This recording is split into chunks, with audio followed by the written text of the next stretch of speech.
Okay, morning everyone. Welcome to the workshop 3 today on behalf of Mole Valley District Council. Purpose of today is it's third of a series of workshops, and the purpose is to, now that a lot of businesses are open or about to reopen, is to really try and take a step back. The world's an uncertain place. We're getting different bits of research every day in terms of how consumers are shopping. So therefore, we are going to look at how you can analyze your business and really try and maximize the possibilities in terms of the opportunities that are out there. There are, for sure, some of the retailers that we've talked to so far are doing really well. Some of the service businesses are doing really well. So we're going to try and have a sort of an interactive session. We're going to be asking questions, and we're going to try and explore opportunities to improve your performance. And if you've got anything to say as we go through, by all means, put your hand up and feel free to join in. So in terms of today, we're going to look at basically taking a step back, looking at your business impartially. We are everything we do is usually consumer focused, town centre focused. How can we make it easy for the consumer to shop? So whilst we do talk a lot about town centre consumers, a lot of the lessons will be appropriate for those of you who are selling to other businesses.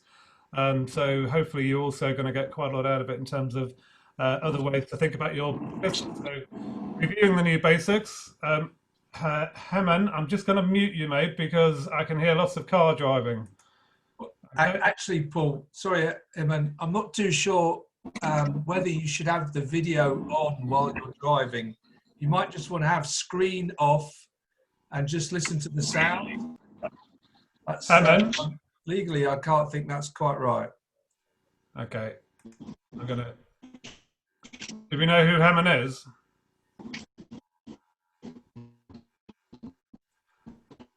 Right. Okay. I'm gonna stop his video and I'm gonna mute him because, as you say, Mike, I don't think it's a very sensible way to do things. Anyway, so in terms of today, we're going to look at your how to help you look at your business objectively. We're going to look at opportunities to increase spend. We're going to be looking at how to get your existing customers to spend more. We're going to be looking at how to try and target new additional customers. And then we're going to be also exploring how you can work together with your neighbors, and you're really looking at what are the support networks that are out there. How can you harness the power of community and the power of other businesses around you. So hopefully that gives you a steer as to what we're going to be talking about. And at that point, I'm going to hand over to Mike to take over. I think just touch on both Paul and I think most of the people, mainly for James, just to say that we are retailers by background and training. We've been running a consultancy between us now for about 26 years. We work for places, town centres, city centres, local centres, and we work for the businesses that operate in them. Everything from major department stores through to market traders and mom and pop businesses, mainly working with customer facing businesses. And we've been now delivering a series of sort of recovery support workshops and webinars around the country. Last night we were Birmingham, and across the West Midlands. Earlier this week we were Essex, as in with our audiences. We're both operating still from South London and Sussex. And in addition to these webinars, we've now got a sort of a list of about, I think, Emily, at the last count, something close to over 40 businesses that we're going to be contacting about providing them with some direct one-to-one support. Yeah. They may not all wish to receive it, but we're going to be making the contacts and providing the support to as many as we can. And that support will just range from a simple conversation over the phone to deal with some specifics, through to having quite a detailed conversation with them about their business, and then providing them with a mini action plan and some follow-up and helping them with any implementation. Emily, is there any kind of trend as to the types of businesses asking for one-to-one support? We've got a range of businesses. Can I just introduce myself? I'm Emily Ayres, Economic Development at Mole Valley District Council, and we're joined also by Councillor Clayton Wellman, who's the Cabinet Member for Sustainable Economy. And we're doing working with a retail group and looking at lots of business support and sharing government guidelines and supporting the businesses. And as Mike and Paul say, we're running the webinars. This is the third webinar, and offering free one-to-one support. And there's a range of businesses that we've repurposed this support, because before COVID, we were going to do work with a retail group on a working with the businesses to improve their shop fronts and sales, but now we're looking at a recovery support. So we've got hospitality businesses, we've got other retail high street and off the high street businesses looking for support as well. So we can, anyone who wants support, then we can pass it on to the retail group to help. Okay, just coming back to today's workshop webinar, we have made a slight change to what we had planned, in as much as with this week's opening of close contact and then the hospitality sector, and I know that a number of you actually provide advice and contact to other businesses anyway, but we've got a bit of today that we've dedicated to the additional requirements on those businesses for how they should be looking at operating going forward. So we'll touch on that, and then at least if you're coming into contact with them, then you can pass that on, and then it's also on the recording and part of the workshop to be shared with other people. Sorry, Paul. Go on. Mike, before you go on, Jeremy, did you want to say anything? Yeah, well, I wanted to ask whether the list of businesses or the number of businesses were people who had actually responded to the Mole Valley offer, or whether these were businesses that had been found in some other way. Yeah, there's a number of businesses. So as you know, Jeremy, we did the survey monkey business survey for a number of weeks. Yes. And we had some businesses say that they didn't want to support. So we're going to be contacting them and then referring them to the retail group. That's great. Yeah. My other question, which has just been triggered by what you were saying, Mike, is that in terms of information, there appears to be a degree of gap around the outside events catering, not outside in the outdoors, but outside catering, contract catering, in what's been coming out. If one goes to the source document, which most people won't because it's not the link on the COVID-19 stuff, it does include outside catering, event catering within the pubs and hospitality bit. But we have a number of members who are or were heavily involved in event catering. So it'd be really helpful if, when you're talking on that side of things, you can include something on that, please. We will. You'll see in a minute, Jeremy, that we've got a mini section that will be directly relevant to them. Interestingly, Paul, Jeremy just reminded me, I think the first webinar we ran way back when, one of the attendants was actually a dedicated outside catering provider, and they were due the very next day to go and have their first post-COVID event, which was to provide outside catering to 130 international students for one of the London universities. And I think we happened to make two comments that she suddenly went, that's what I need to do. So, you know, and so it was interesting from there. So yeah, we'll definitely come on to that. Thank you. I think just a point I would make on this slide is there is a lot of overlap in terms of the government guidance, and a lot of the guidance also overlaps in terms of consumer advice as well. So a lot of the things that we are being told to do as consumers are also the same practices that need to be adopted across all sectors. So, you know, the importance of keeping a social distance, try and keep 2 meters away if you can. One of the key factors is air. Basically, have an air gap between you and your colleagues when you're working inside and out, particularly inside.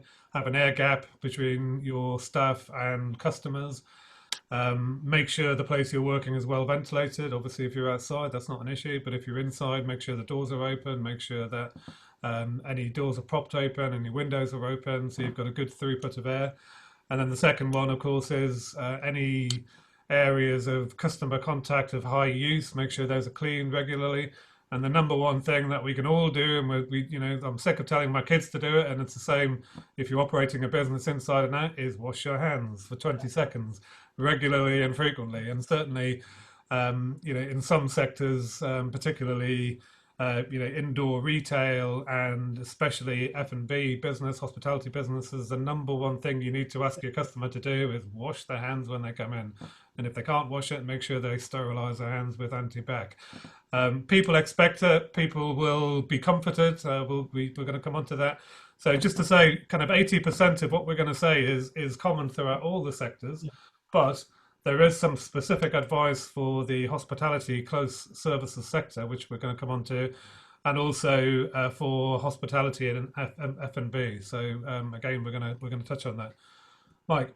I know that we don't have that many frontline operators as part of the group today. James, I know you've got a business with lots of frontline operations, but one of the questions we've asked, and we put this in for, just to give you an idea from some of the other workshops, is that a number of businesses have reported that they've changed their business model. They've made some minor changes, some major changes to how they interact with their customers. And what was clear was that things weren't working as they anticipated. Should I say that the either people weren't. One of the most common feedbacks we've had is people not being comfortable about coming into the shop. Customers walking up to the shop front and saying, "Can I come in? And am I allowed to come in?" And so there is this sort of, and I think that for us, one of the key things, is just for businesses to look at the external messaging. And the external messaging isn't just about what's on your window. It's about the pre-education you're giving to customers, whether it's social, whether it's online, but, just letting them know how your new system works and that you are open and ready for business. And that's one of the key things. So I think that's the point there. We had one service provider, shoe shop cobbler, who literally was saying that people were coming up to his door with shoes in their hand, looking in and then walking away. And when we looked at the pictures that he sent us, he just didn't look safe. He didn't look safe. He hadn't made a big statement about "I'm clean." He didn't have any visual references to say that he was clean and that he'd done all the checks, he'd done all the take. And so that single message, and I'm going to bounce on, this single message about the staff being safe, the premises being safe, that we're here to serve you, we've done all of our checking. That's a huge aspect that's probably, at this point, we've learned is far more important than we had anticipated, 4 weeks ago when we started developing these workshops. Is that fair, Paul? Absolutely. I think the thing that's surprised us most of all is, as a retail business, and Mike and I have been ex-retailers ourselves, in many cases, depending on the sector that you're in, a lot of business is impulse. It's about making it as easy to people to come in, to see you, to use you, having a door open. And to hear things like, "My customers are walking away because they look apprehensive," is just horrifying from a retail perspective. And I think it's just indicative of the way that people feel about shopping in centres. And what we are being told from other businesses is that the people who have changed their model, who have made the statement, I'll come on to this shortly, this particular form, those people who are safe are doing really well. We've had people who are saying their sales are up 50%. Their average transaction value is up 50%. And one of the common themes is they've made a change, they've made it obvious, they look safe. So this, sorry, Mike, can you just go back one page? All right, go on. There are a very few specific things that businesses have to react to, and this is one of them. So the government is, it's regardless of the size of the business, it is mandatory that you have to do an up-to-date risk assessment. And if you employ 4 or less people, you just have to do the risk assessment, but you don't have to write it down. If you are between 5 and 49, you have to do the risk assessment as a formal assessment. You have to record it, but you don't have to publish it. If you are 50 or more, you have to actually publish it on your website. And as of yesterday, the government have changed the COVID website, because previously you had to go to the Health and Safety Executive website to get the template to do the risk assessment. As of yesterday, the government have introduced a fabulous, almost a sort of a tailored risk assessment that you fill in online. So you go onto the COVID part of the government, and it'll say, are you a retail business? Are you a service business? Are you a restaurant? How many people, how many staff do you employ? Do you have goods in and out? Do you do takeaway? And you literally go through and fill in a checklist. And then at the end of it, drops out, here's all the things you need to think about from the perspective of customers. Here's the things you need to do from staff. And it's a really fabulous tool. So once you've done that risk assessment, you can then download and fill in this form. And whether you're a business to consumer organization or business to business, you need to have this form, because it's becoming increasingly popular and well used across businesses to say, we know the rules, we have reacted, we are safe to use. Can I just add to that? Sorry, Mike. We're, as Mole Valley District Council, we're in Leatherhead tomorrow and Dorking today, giving out those certificates, hard copies. So if people can't print them, we're going to be there to answer any questions and give you advice. So if you want to come and see us, we're there Dorking 10 till 2 today and Leatherhead 10 till 2 tomorrow. Excellent, excellent. The one thing I'm going to pinch one of Paul's recent anecdotes is that there's also the thing about sort of overdoing it, we've seen one series of photos from I'll describe what the staff were wearing, and then you guess what business they were in. So these were staff that had full visors, face masks, gloves, and almost medical type gowns. And so what business do you think they were delivering? B&Q would be my guess. Right, they were florists. Now, I mean, florists don't normally get within a metre of close contact with their customers. So there's an element of, you're ramping up the fear by overdoing the PPE and presentation. So I still like the other business that gave all of the staff new polo shirts that said, whatever the brand name was, and we're here to serve you from 2 meters. And that's a much simpler way of doing it. I think that the key thing, we've probably already covered some of this about from the looking at the business from the customer perspective. Do you look safe? Is it clear what you want to sell? Is it clear what your offer is? Is the queuing system obvious? Are you clear about your current opening hours? Have you really made it simple for the customer to understand how you want them to interact with you? Particularly if you've got a customer base which is full of regulars, and then you've had to change things, that makes a big difference. And this is sort of a small, I think they're 2 brothers, a barber shop. This was sort of in their build up to reopening. And I happen to be in Crawley Town Centre helping the council with installing their pre-opening signs. But this is just a really simple way. One sign says it all. They've got a bit of humour. They've had a bit of a spoof on Boris and his 3 messages. And I like the save your hair, don't have it cut at home. We're the specialists. Come to us when you're ready. They've got the industry authentication. Barbicide is the standard industry sterilising material. And then, but they've also got, this is how you get hold of us. This is how you contact us to make your appointment. So it's, one sign, very clear message. I can't wait to go back and see what signs they've got when they're open and trading. Mike, do you want me to go through the next? Yeah, Paul, go on. To be honest, I'm not going to go through every point, but these are specific points to close contact services. So these are businesses which haven't been allowed to open yet. They can from Saturday. The thing I want to flag most of all is the top point. So PPE is advisory. It's recommended in certain situations. It's not mandatory across all sectors. However, there is only one scenario where it is essential, and if you can't do it, you are not allowed to trade. And that is for close contact services, i.e., could be barbers, it could be health and beauty, uh, and it's basically if you are going to be operating in what they call the danger zone, which is 1 meter in front of the face, in front of the mouth, you have to have a visor, a clear plastic visor which covers the whole of the face.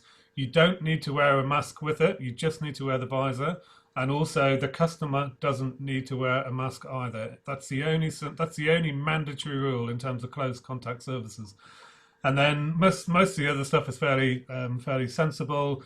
Move to appointment only, no queuing. If you do have people waiting, then try and get them to wait outside, weather permitting. Keep a record of people who visited for 21 days. It doesn't have to be anything more complicated than a piece of paper that has the details of the people who visited. And by details, that means either phone number and or email. And really, a lot of this is stuff which the customer is going to react positively to. They're going to expect to see it, and then providing it's well done and not over the top, there shouldn't be any issues from that. Paul, just we delivered a dedicated workshop. So close contact services typically, is referring to hairdressers, barbers, and at some point beauty salons and spas. Interestingly, there could be an overlay with your events catering providers, as there will be with the hospitality. But one of the key, when we delivered this, and this point about allowing more time between customers, the businesses suddenly said, well, that means that there's our day. If we've got to have gaps in the day, then we're going to take less money. We're going to serve less people. And so where we countered that is we said, okay, that's going to happen. You're going to have a clean down between customers, and you're going to have to allow a gap between your customers, because this idea of not having people crossing over as they're going in and out of your premises. Anyway, but one thing that we said is, okay, well, then think differently about how you serve people. Rather than having the haircut and then the payment and then the booking of the next one, try and do the payment and the booking within the haircut period. So when somebody sat there under the dryer or whatever it may be, and there's a moment of downtime in the service, then bring part of the follow-up into that service so that you've reduced the service time to make up for the gap. So, and then we also started to say, just because our thought naturally goes to generating turnover rather than just, as well as doing the health and safety. So here we said, okay, the other way to look at it is in your peak periods, where you're allocating appointments in your peak periods, in the busy periods, try and do the short appointments. So you're getting more short appointments into the peak period, and then in the less peak period, that's where you do the longer appointments with all the treatments that go with longer appointments. So we were trying to sort of blend the essential safety with thinking about how that knocks onto how you operate. Do you want to move on to the next page? Thank you. Okay. Last page, previous page, you'd already moved on, I hadn't thought. The only other specific recommendation to the close services sector is the third one, which is about gowns. So if you are operating a barbers or hairdressers, then the recommendation is you have disposable single-use gowns for each consumer. If you can't do that, or you decide not to do that for environmental reasons, then you need to have enough gowns that you can use once during the day, and then they can be washed on the premise, ideally on the premise overnight. What you don't want is staff wearing uniforms to and from work and outside of work, so make sure that staff are getting changed. And as Mike says, encourage people to prepay if possible, or pay beforehand. And then the point about the appointment is, I think, again, stealing Mike's thunder this time, I think, you could use your window as a promotional tool. So you could have at the beginning of the day, we have appointments available today at 10 o'clock, 12 o'clock and 3:30. And you could use that also as a way of selling your service. And that applies both to the close service sector, but also the restaurants. Mike, can you move on? I have. Thank you. So a lot of this, again, is sort of overlaps with, well, to be fair, with retail, but also the close services. I think some of the specifics, again, we need to move to appointment wherever possible. No service. That also applies to pubs, by the way. It's not And just for restaurants. Yeah. well, and cafes. Basically, Yeah. the rule is if people are going to be spending more than 15 minutes inside your premises, then you need to keep a record of who has come in. The government have said that they're going to release further advice before Saturday, so expect that to drop any time today, I would imagine. But specifically, the point that's a bit up in the air is when you collect customer details, you have the bare minimum you're going to need to do is collect the details and store the details for the lead booker. So at least if something were to happen in regards to track and trace, someone were to be subsequently identified, you could get the details from the lead booker. If you've got the time and it works for you, then try and record everyone's details if you can. That's obviously got GDPR implications, so you're not allowed to use any of that information to market people unless you ask them. So again, as a business, if you can have an extra column on your bookings list that says agree to receive emails, so when you're taking the details before you take the order, as part of the welcome to the premise, hope you have a good time, enjoy the food. Please can I have your name and phone number, and by the way, are you happy for us to contact you in the future? And if you get that permission up front, then you can use the information for promotional purposes. The other thing, and this is only something I worked out last night at about 9:30. If you are going to eat in at a pub or a restaurant, you have to do it still within the current social distancing guidelines, and they've not made this clear at all. So if they're opening pubs on Saturday, you can only go into a pub with members of one other household. Yeah. You cannot meet with 5 or 6 of your mates and go for a beer on Saturday and drink inside. You can drink outside, but not inside. Now, that's not something which has been mentioned at all. I would imagine there's going to be quite a lot of confusion about that on Saturday, but those are the current guidelines, and maybe they're going to change it over the next day or two. Who knows? I'll give you an idea of the confusion. So last night on my weekly Wednesday quiz with the guys that I used to play football with, so there's who are all we're quizzing, so we all think we're reasonably intelligent. When I mentioned to them about is anybody going to go for a beer on Saturday? Oh yeah, we're going. I said, have you booked? Have you what? Have you booked? Do we need to book? Yes, you need to book. Really? So I think the general consumer has no idea that they can't just wander down to the pub, go and buy and go up to the bar. You can't. They don't even know they can't go to the bar. I said no. I would say if we want to go for a beer, we have to book a table. If it's us lot, we have to sit outside, even if it's raining. And by the way, we have to wait for somebody to come and take our order. And then, so I just think that side. So if I would hope that if I go online and look at my local pub, there will be something telling me that on their website, and that's the key thing. So, I mean, the other thing that, again, with Paul, we were saying, we were saying about the key is trying to limit cross contact with people. So again, so the idea is that because we had one question from a hospitality provider, if somebody who goes to their pub then falls foul and catches COVID, and the track and trace comes back to the pub, will we be forced to close? And we said, no. What will happen is the one person that served them, that person would have to then go into self-isolation. It's not the whole pub. That's why it's about having one person serving areas of the pub. And it's the same with the hairdresser. We said, no longer can you have a person, no longer do you have a person on reception that says, welcomes the guest, who then passes them on to a junior who walks them to the chair, who then passes them on to somebody who washes their hair, who then passes them on to the stylist who cuts their hair, and then somebody else comes to take their money. It's not about one customer having contact with 5 of your staff. That's a recipe for disaster. They have contact with one staff. Borrow the idea from a restaurant that says, please wait here to be seated. They wait there. It's a booked appointment. The stylist comes out. She walks into the chair. She washes their hair. She cuts their hair. She takes the money. she or he, and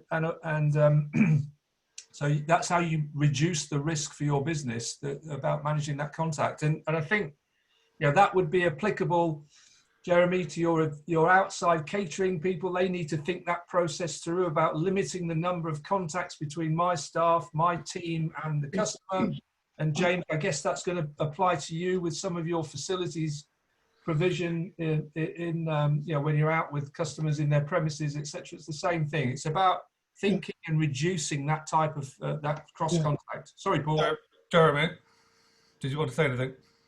Yes, I think, I mean, you were right to start with earlier on when you said that there's a huge crossover between the stuff that's there for consumers and the stuff that's there for people operating, say, a hospitality business. But as an example of the bit that I don't see as being covered, if you're a pub or a restaurant, you work out how many tables you can have that are socially distanced. You know what your maximum number within a max of 2 households is per table. So you can work out how many people you can look after.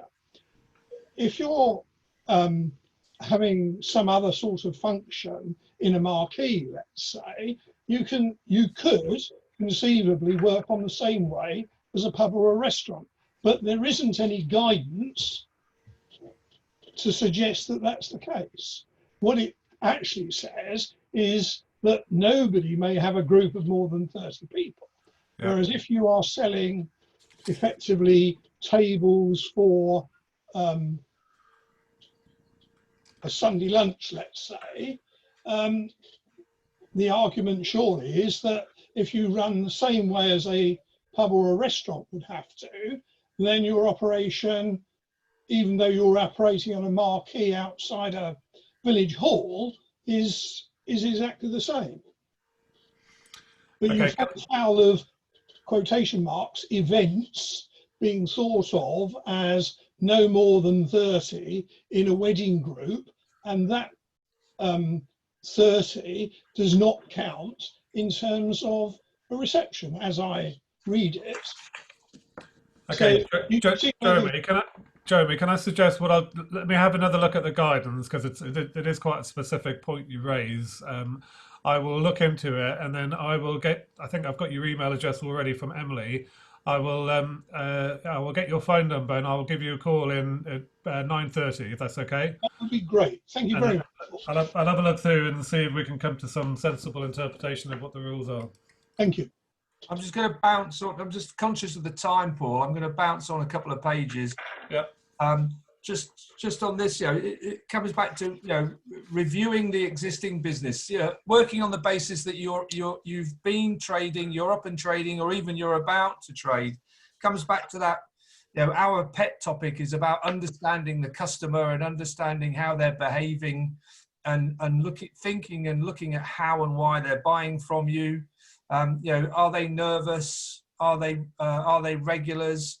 One of the bits of research which has come out from the British Retail Consortium and the ATCM and a variety of sort of consumer bodies is that different studies, but there is a consistent trend.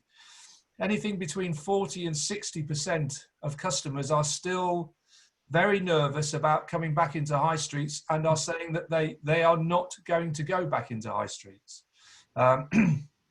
And you know, you can see that in town centres. You know, the footfall is nowhere near you know, what it was pre-COVID. You know, in January, February, let alone this time last year. And I think that so therefore, with an eye on the fact that there are fewer people who are happy and content to come back into town centres, and there are two ways that we've been talking to businesses really. One is about nurturing those existing customers and really making sure that you are looking after them and satisfying all of their need. And then the other, which we've started to talk more and more about, is how can you take your product to those customers who are reluctant to come into town centres, you know, and whether you can, you know, if you're a hairdresser and you have a particular demographic, which is an older age profile, can you have a member of your team that offers the at-home service or the by appointment service, or can you change your opening hours in your business so that you're trading when you're going to be busy at whatever lunchtime, and then you might say I'm closing, and then you actually promote an evening time where you open by appointment. And so customers, they can come specifically to you. The parking regime might be easier. They might be able to park outside the front of the store, outside of normal trading hours, and then they can just come in and serve you, and you can serve them. So if there's ever a time to think quite radically different about your business provision, then now is the time. We've borrowed these pictures. We know this. Forgive us, Emily. This isn't Mole Valley, but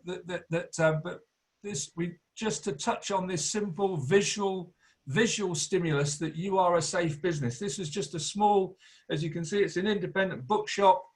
And this was over in Shenfield near Brentwood, and they just had this simple table as people come in, and it's just it's as well as the sign. This says everything. Wash your hands. Here's the sanitizer. We've got some disposable gloves, and we've even got disposable face masks. It's all about making the customer, when they come in, they just go, oh yes, this is safe, I can relax. And I think it's just a nice, easy reference point. In today's market, James, with the PPE provision, you'll know it's not expensive now today to do this. I think we talked about these on the previous workshop and the webinar about monitoring the sort of KPIs and it's a key time to do it. Whatever your performance indicators are, whether it's units per transaction, the average transaction value, looking at footfall counts, and understanding your trading pattern, and then thinking about how you turn that to your advantage. And it's again, it's an essential part to do, and really all businesses should be looking at capturing this sort of information and then using it to help grow the business. Sorry, sorry, I've got to duck off, guys. I've just dropped a note onto the group chat. I've got another Zoom meeting at 8:45. But okay. If it's okay, I'll drop you an email afterwards and yes, see if there's anything specific to our sector we might need to include in our COVID secure plan. Okay. Pleasure. Thanks for your time. Great. James. And our recovery plan. James. Lovely. Thanks very much, everyone. Okay. Thank you. Thank you. Bye, Thanks. Joe. Bye. I mean, I think that this is. Oh, I've got a new person, Mina B. Oh yes, I know who that is. Right. And then, but I think that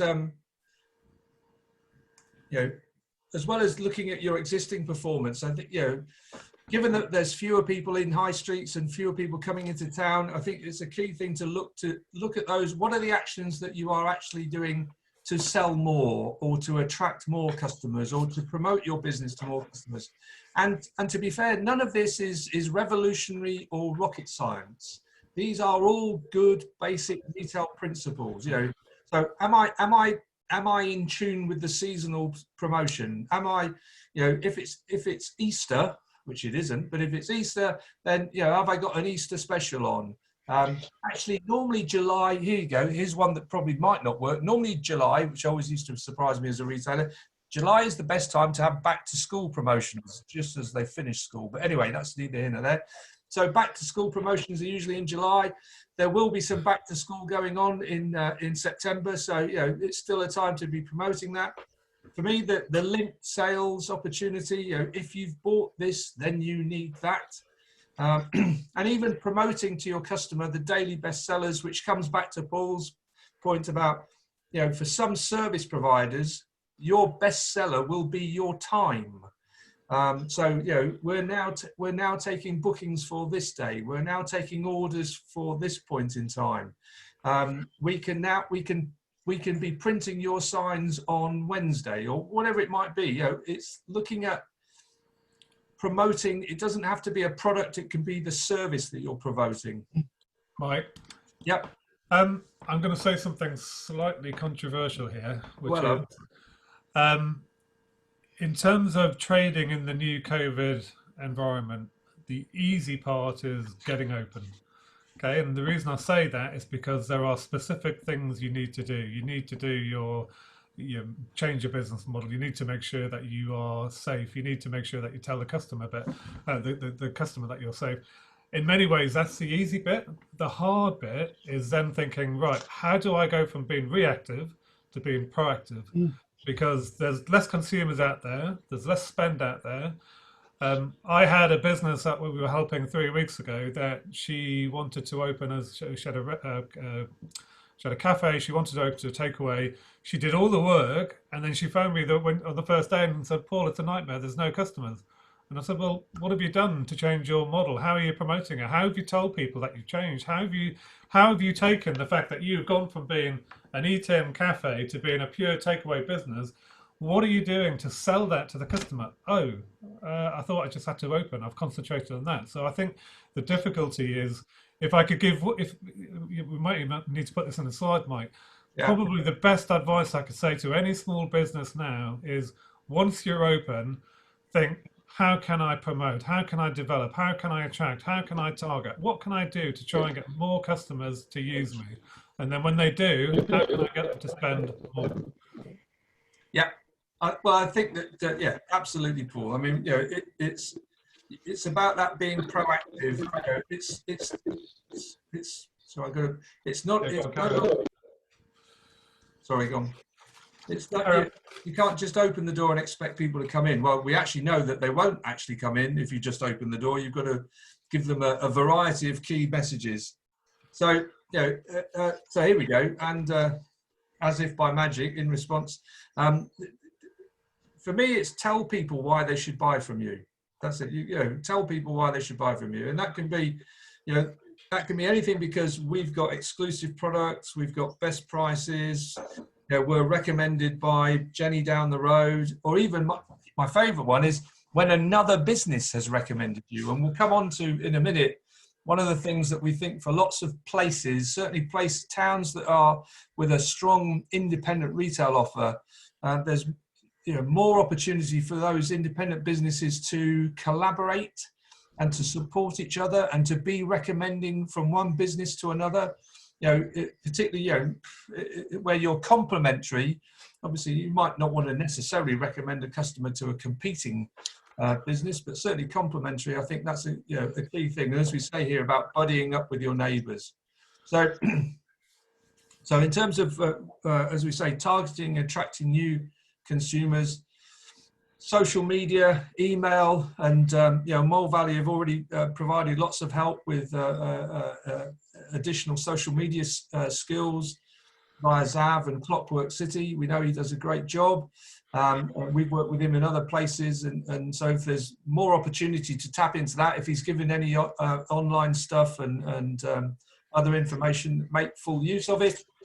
But I think that the other points on here we've already started to touch on and talk about historically anyway. We still like this picture. We've used it for a number of other presentations. I think that it's nice, simple, says it all. The please pay by card, although and the key thing is, if possible. I think, as Paul has said before, technically you can't actually refuse to take cash. Although even last year I was in Manchester and I couldn't pay with something in cash. Legally, you are not allowed to discriminate against anyone if they can't pay by card. So particularly an elderly demographic, if they don't have the facility of paying by card or phone, you have to take cash. I've seen a sign around the area saying, a business saying they won't accept cash. So we need to pick that up really with the business. You can encourage, you can try and push, but you can't legally refuse cash. That's quite explicit. So I think that in terms of a different element for this workshop is looking at how you can work collectively with your neighbours. There's typically you and your fellow businesses will want to, you've got a joint interest in how the local area performs. In many places you'll be sharing customers already. They'll be visiting the area. We quite often, what's interesting, where we've surveyed businesses in town centre, my favourite one is up in Aylesbury, which was a town that had 3 department stores and variety stores. And when we asked the businesses in that town, we did quite an extensive survey, and they said to list the reasons why people come into Aylesbury for shopping. And what was interesting was that the weekly market scored as a higher reason for visiting that town than any of the department stores and the restaurants and cafes. So I think that it's about looking at the assets of a location and buddying up with those assets and using those assets. But you can.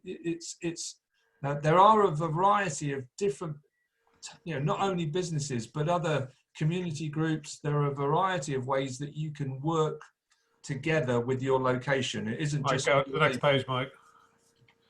I think it's a great opportunity for small, medium-sized towns.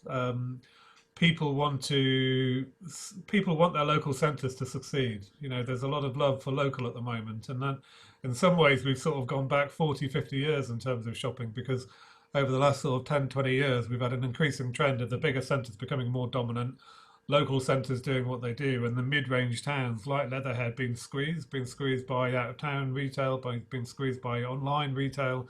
And I think there's a great opportunity now to get that local levels of personal service and engagement.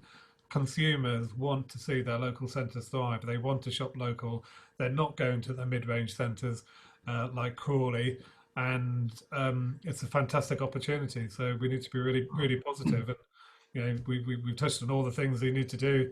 Let's work together to make it happen.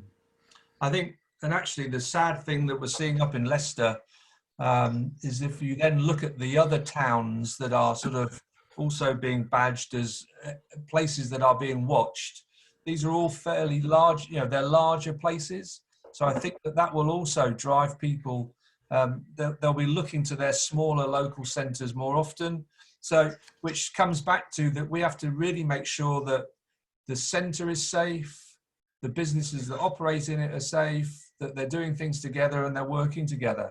And I think that, whether that's, Jeremy, I think, pre-COVID events in town centres were viewed across the placemaking sector as something that was an essential part of the future performance of a town centre. So I think that the way, if we can, we shouldn't forget that. And so therefore going forward, we need to start thinking about what are the sort of events that can take place in towns that still fit within COVID regulations and fit within the social distancing, whatever it may be. So, and I certainly think there's a role for that as more sort of, artisan themed markets, limited numbers of stalls, but and nicely spaced out, but just adding additional reasons to pull people back into town centres, not in thousands, but in enough small increments of footfall. Paul, did you what we need to do, Mike, what we need to do as place managers, and I'll include that as a collective group for us all, we need to make it easy for local businesses to innovate and to animate the space. And if that includes having A-boards outside their shop, then I think we need to try and work with them and let them do it if they can do it safely. If that means having tables and chairs outside their shop, if they're a cafe, we need to make that happen. If that means a group of local traders wanting to do a Saturday event, let's think of the reasons to do it, not to do it. We need to help our local businesses do what they can. Yeah. And not only as a local council, but point it out to county and highways and whatever. I know that there's it's looking over. We should all be looking after the customer and the small businesses and the customers that use those small businesses. I'm going to sort of just looking at time. Last time we talked quite a bit about setting your trading plan, but for us, where we've been talking to businesses about that it's about really defining what your future success looks like. and what are the stages that will underpin that success? It's not, you know, it's, yes, we'd like to have turnover that's up by X%, but it actually, what that means is that I need to serve X number of customers. I need to increase my transaction value. I need to attract X number of new customers. I need to work with 4 of my neighbors to set up a collective promotion. I need to, so it's not just having the target, it's having the steps to reach that target, and that becomes the plan. And it's that sort of, that's the plan that you need to monitor and review. And we've turned that into a very simple performance checklist that can be applied to any business, but, you know, and also expanded, you know, how safe does my business look? You know, you can either have a scale or just a simple, does it look or does it not look safe? Is my COVID-19 ready sign visible? You know, have I got a new one from Emily and the team? Is my promotion clear? You know, is it visible from across the road? Is it clear where I want people to queue? What have I done to speed up the queue? Is it obvious how many customers I can have inside my store, outside my store? Are my staff available? Are they visible? Do they look safe? Do they look ready to serve you? You know, have I thought about the promotion after this one? This promotion, so at the moment I'm selling hot cross buns. What's my next promotion going to be? When's the last time I posted anything on social media? Does my social media actually tell people when I'm going to be open? Does it tell people when I can have any personal service? Does it tell people when they can have some dedicated shopping time? And also, footfall is going to build and there will be more customers. So whilst I might be doing okay now, is my business ready for more customers, more footfall? Am I ready for some growth?